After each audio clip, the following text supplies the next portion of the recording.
8h10, après votre journal local, intéressons-nous à l'actualité de la France et le monde entier. Réunis à Paris aujourd'hui, les plus grands dirigeants de la planète se retrouvent sous les ors du Grand Palais. Premier ministre indien, vice-président américain, vice-premier ministre chinois, chancelier allemand. Tous viennent parler de la nouvelle révolution technologique, sans doute aussi importante que la machine à vapeur ou l'arrivée de l'électricité. 2 ans après la sortie de ChatGPT, l'intelligence artificielle remodèle nos vies, transforme le marché du travail, inquiète parfois. Notre rôle en tant que radio chrétienne est de pointer aussi les enjeux éthiques que pose l'arrivée d'une telle technologie. Et on va se poser cette question ce matin avec Daniel Andler. Bonjour. Bonjour. Vous êtes philosophe des sciences, professeur émérite à Sorbonne Université, membre de l'Académie des sciences morales et politiques, et vous avez publié un livre qui s'appelle Intelligence artificielle, intelligence humaine, la double énigme. Merci d'être avec nous ce matin avec une question toute simple pour commencer. Existe-t-il déjà une éthique de l'intelligence artificielle ? Existe-t-il une réflexion en marge du sommet que l'on peut voir aujourd'hui ? Oui, je dirais même que c'est le secteur, peut-être le secteur le plus dynamique en fait de l'intelligence artificielle. L'éthique de l'IA s'inscrit dans le prolongement d'une réflexion sur l'éthique de l'informatique, etc. Mais elle a vraiment pris son essor au moment où l'IA elle-même, celle qui est si éminente dans l'actualité aujourd'hui, au début des années, il y a disons 5-6 ans. Et donc c'est devenu un secteur tout simplement parce qu'il est clair que l'IA est un outil très puissant. Et dès qu'un outil est puissant, il y a la question de son emploi. Il y a des emplois éthiques, il y a des emplois non éthiques, il y a des emplois neutres. Et puis aussi parce que c'est pas un outil comme un autre. C'est une sorte de facilité de dire, bah oui, c'est un outil, c'est comme un marteau, c'est comme un couteau de cuisine, ça peut servir à assassiner ou ça peut servir à couper du beefsteak. Et donc tout dépend de l'intention de l'utilisateur. Alors c'est vrai, dans une certaine mesure, et une bonne partie de l'éthique de l'IA consiste simplement à définir les bons usages de cet outil.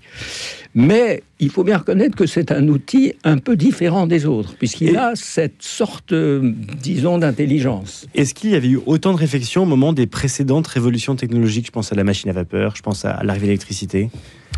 À vrai dire, je ne suis pas un spécialiste de cette question-là, et je ne le pense pas. Je pense que les réflexions, si vous voulez, sur l'éthique d'une technologie ont vraiment commencé avec la bombe atomique. C'est à ce moment-là qu'on s'est rendu compte que ce que les professeurs tournesol de physique inventaient au fond de leur laboratoire pouvait avoir des conséquences d'une gravité extrême. Daniel Adler, comment vous définissez l'intelligence artificielle ?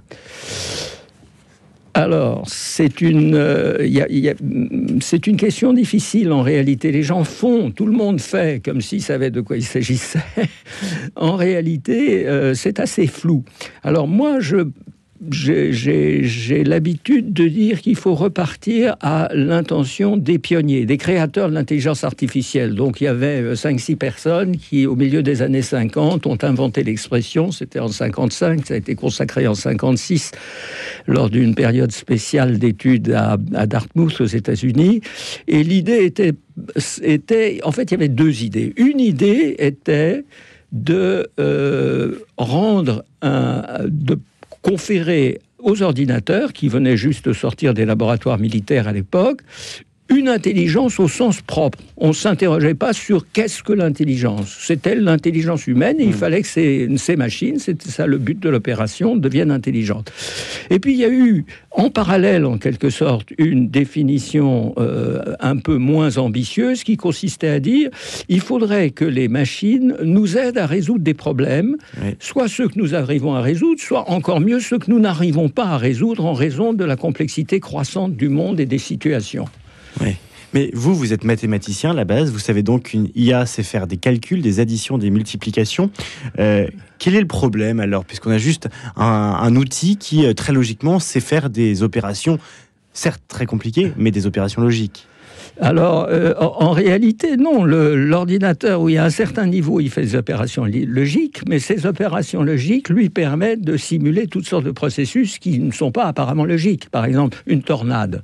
Une tornade, c'est pas vraiment logique. La destruction d'un village par une tornade, c'est un processus physique qu'on peut analyser, n'est-ce pas, et qu'on peut simuler. Néanmoins, si vous voulez comprendre comment marche une tornade, des additions et des multiplications ne suffiront pas. Donc, la force de l'intelligence artificielle, c'est de pouvoir s'emparer de un peu n'importe quel problème, si vous voulez, quel qu'il soit, et notamment des problèmes que l'intelligence humaine essaye, elle aussi, de résoudre d'une manière ou d'une autre. Et ces problèmes sont nombreux, n'est-ce pas ? Il n'y a pas que les multiplications et les additions. Donc, pour comprendre, et c'est une des raisons pour lesquelles l'IA est un peu difficile à comprendre, il est difficile de se saisir de cet objet, c'est qu'il y a des niveaux de description, de la même manière qu'il y a des niveaux de description en physique. Donc, vous savez qu'on peut décrire l'état de la pièce où nous sommes comme un gaz qui est à une certaine température, mais on peut aussi le décrire comme un ensemble de molécules de gaz qui s'entrechoquent selon des lois de la physique statistique. Ces deux images, si vous voulez, ces deux modèles sont très différents. Et l'ordinateur qui fait tourner un algorithme d'intelligence artificielle est bel et bien une machine qui travaille sur des 0 et des 1, mais c'est aussi une machine qui se base sur un modèle. Qui reproduit un modèle. Alors, la deuxième chose, c'est que l'intelligence artificielle des débuts était une intelligence artificielle qui suivait d'assez près, si vous voulez, l'image qu'on pouvait se faire des calculs de la pensée consciente. Donc, par exemple, vous êtes en train de vous dire qu'il faut me poser des questions, il faut m'interrompre à un certain moment, il va falloir m'arrêter à un certain moment. Donc, tout ça, ce sont des pensées conscientes qui traversent votre esprit. Et au début, on voulait que l'ordinateur passe par les mêmes étapes. On voulait reproduire. On voulait reproduire. Mais ce qui fait que l'intelligence artificielle est devenue un outil aussi extraordinaire, parce qu'il faut bien reconnaître, c'est la première chose à dire, c'est un outil extraordinaire, c'est que justement, c'est pas du tout comme ça qu'on programme l'intelligence artificielle. Il n'y a pas reproduction. Est-ce que le terme intelligence, Daniel Handler, il est cohérent ? Alors, on dit que c'est intelligent, une intelligence artificielle ? Alors c'est une immense, c'est une question polémique, c'est un peu le centre de la question. À mes yeux, elle n'est pas pleinement intelligente, non. Pas simplement parce qu'elle serait pas pleinement intelligente comme le serait, par exemple, un animal ou comme le serait peut-être un être humain cognitivement handicapé. Elle n'est qu'une machine à résoudre des problèmes. Et l'intelligence humaine, ça n'est pas seulement résoudre des problèmes.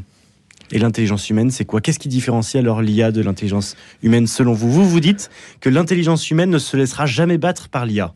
Alors battre, si, elle se laisse battre couramment, même dans les multiplications et les additions et les tableaux Excel et les calculs compliqués, naturellement, les échecs, le Go, etc. Néanmoins, elle n'est pas en mesure, si vous voulez, de faire ce que l'intelligence humaine fait à tout moment. Il n'y a pas besoin simplement d'être un champion d'échecs, c'est de faire face à des situations. Et faire face à une situation, c'est prendre l'état dans lequel on est à un certain moment, avec ses intentions, ses émotions, son passé, les buts qu'on s'assigne à court terme, à moyen terme, à long terme, et faire du mieux qu'on peut. Et ça, c'est quelque chose que l'intelligence artificielle, dans l'état actuel, on ne peut pas exclure, bien sûr, des schémas de science-fiction, mais je ne la vois pas, en quelque sorte, sur la route de cette intelligence-là. On peut dire l'intelligence des situations, pour simplifier, parce qu'on n'a pas beaucoup de temps, c'est une approximation, si vous voulez pas. Je pense que nous sommes constamment en situation, et dans cette situation, nous avons un enjeu personnel. C'est ma situation en ce moment qui vous répond, si vous voulez, et cette situation est une prise générale de considération de ce vers quoi je veux aller dans les contraintes dans lesquelles je suis placé. Daniel Handler, ce qui fait aussi la singularité de notre intelligence humaine, c'est notre capacité à s'opposer. Quand on dialogue avec une intelligence artificielle, elle ne s'oppose jamais. On arrive toujours peu ou prou à être d'accord avec elle. Elle est plutôt toujours d'accord avec nous. Est-ce que c'est ça aussi, c'est notre capacité à s'opposer qui fait notre... Je n'y avais pas pensé, je l'avoue, de le caractériser de cette manière-là, mais absolument. C'est un cas particulier de l'autonomie que nous avons. Cette autonomie qui est celle d'être d'accord ou pas, ou de s'opposer ou pas, ou de changer de sujet, de s'intéresser à telle ou telle chose. Mais c'est ça aussi ce que vous mettez derrière l'intelligence des situations qui est le propre, selon vous, de l'intelligence humaine. Voilà, c'est ça, exactement. Si on continue un petit peu dans cette différence entre intelligence artificielle et intelligence humaine, est-ce que l'on peut dire que la distance aujourd'hui entre l'IA et l'intelligence humaine, même s'il reste présente, se réduit? C'est une bonne question. J'ai essayé de répondre à cette question et j'ai dans mon livre et dans diverses interventions, je pense qu'elle ne se réduit pas.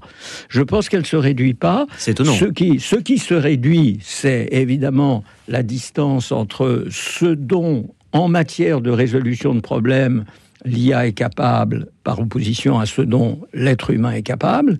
Donc là, effectivement, il y a une réduction de la distance. Si vous vous donnez comme problème de rédiger une dissertation de niveau terminal ou de niveau prépa sur la raison pure de Kant, eh bien, ChatGPT va vous faire un travail qui n'est pas mal du tout. Même de niveau prépa.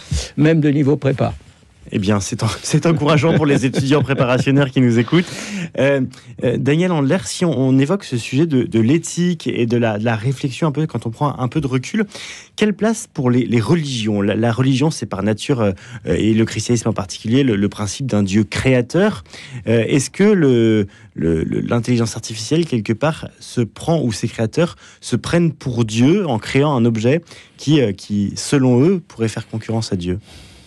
Alors, vous voulez dire les inventeurs de l'IA? Les inventeurs de l'IA. Où je pense qu'il y a un certain nombre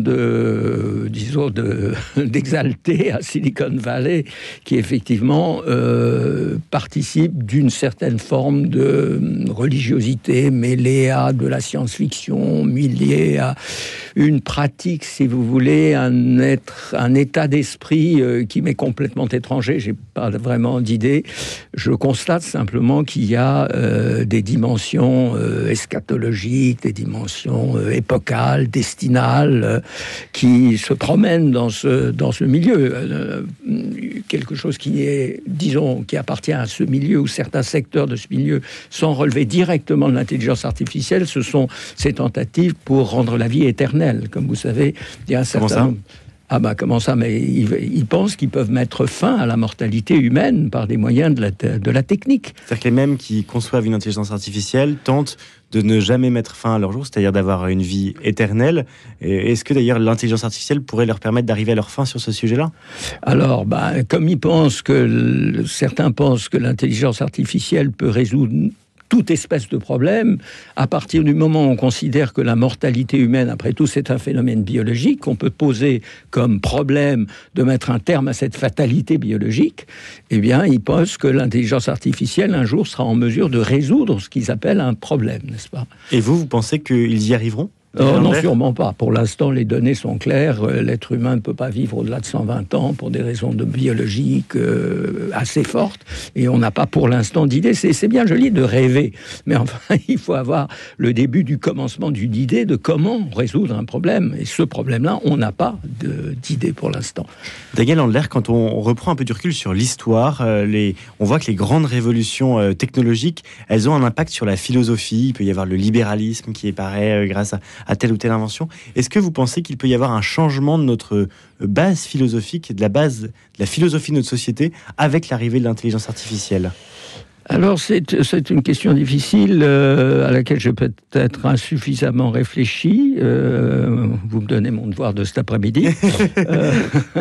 Est-ce que c'est plus compliqué qu'un devoir de philosophie de classe prépa? Oui, c'est beaucoup plus... ChatGPT ne pourra pas y répondre. C'est beaucoup plus compliqué. Non, je pense que ça a une portée. Ça a déjà commencé, même quand l'IA, dans l'IA des débuts, si vous des années 60, 70, 80... qui ne marchait pas très bien, elle posait néanmoins des problèmes. Elle posait des problèmes de civilisation. Effectivement, l'homme se trouvait éventuellement dessaisi d'un certain type de décision, et dans une société où les choses marchent toutes seules, quelque chose a bougé par rapport à une société dans laquelle chaque chose qui se fait est le résultat d'une décision humaine. La décision automatique occupe un champ de plus en plus grand, et on voit que ça a une portée. Regardez par exemple tout simplement l'univers, ce que j'appelle la numérisphère, c'est-à-dire l'ensemble des techniques numériques qui nous habitent, avec le recours permanent au choix de consommation de musique, au choix de consommation commerciale, etc., etc. Ces décisions sont prises de plus en plus par des algorithmes, et donc notre rapport à ce que nous voulons est médié par une machine qui prétend connaître nos préférences mieux que nous-mêmes. Donc c'est un changement anthropologique. Est-ce qu'il va dans la bonne direction ou pas? Moi, je ne le pense pas. Mais enfin, nous allons peut-être domestiquer. Moi, c'est mon espoir. Je suis très optimiste, si vous voulez, sur l'IA, et en même temps un peu inquiet. Et je pense que si je vous pose la question du changement que peut représenter l'arrivée d'une telle technologie dans notre société, c'est aussi parce qu'on a vu l'évolution du travail. Au moment de l'arrivée, par exemple, de la machine à vapeur, il y avait nombre de personnes qui disaient j'aurais plus de travail. Aujourd'hui, avec l'IA, il y a nombre de personnes qui disent je risque de ne plus avoir de travail. Alors, c'est un grand débat avec des économistes de talent qui se battent sur cette question-là. Je suis de ceux qui pensons que oui, le travail dans certains métiers vont être profondément modifiés, certains emplois vont disparaître, comme celui de soudeur sur cuivre ou d'allumeur de réverbères. Il n'y en a plus des gens qui font ça, mais il y a d'autres emplois qui vont être créés. Plus qualifiés ? Peut-être plus qualifiés, peut-être malheureusement moins qualifiés aussi. Et donc c'est une question qui doit nous préoccuper. Oui, parce que dans la mesure où l'intelligence artificielle accomplit tout seul, disons, des tâches de niveau intellectuel intermédiaire, ce qui va rester, c'est effectivement des tâches de niveau intellectuel supérieur, mais aussi des tâches de niveau intellectuel inférieur. Alors je rebondis là-dessus parce que souvent on dit qu'au contraire, l'IA réalise des tâches de niveau très inférieur, et tout ce qui est au-dessus, c'est l'être humain qui peut le faire. Non, ce que vous dites, c'est qu'en fait, c'est des tâches intermédiaires. L'être humain pourrait faire des tâches que ne peut réussir à faire, où l'IA est trop qualifiée. Oui, l'IA est trop qualifiée ou elle est trop coûteuse. C'est pas bon marché, l'IA. Et parfois, il vaut mieux prendre un être humain. Par exemple, pour quelle tâche ? Quelle tâche, par exemple? C'est une bonne question. Oui. Mais il existe des tâches, en tout cas, selon vous, pour lesquelles l'IA est trop coûteuse pour l'entreprise. Oui, beaucoup trop coûteuse, oui. Merci beaucoup, Daniel Handler. Je rappelle que vous êtes philosophe des sciences, vous êtes également mathématicien et vous publiez chez Gallimard Intelligence artificielle, intelligence humaine, la double énigme. Merci beaucoup d'être venu nous parler d'éthique, et l'on gardera peut-être en tête votre optimisme à l'égard de l'usage de l'intelligence artificielle. Merci d'être venu ce matin. Merci.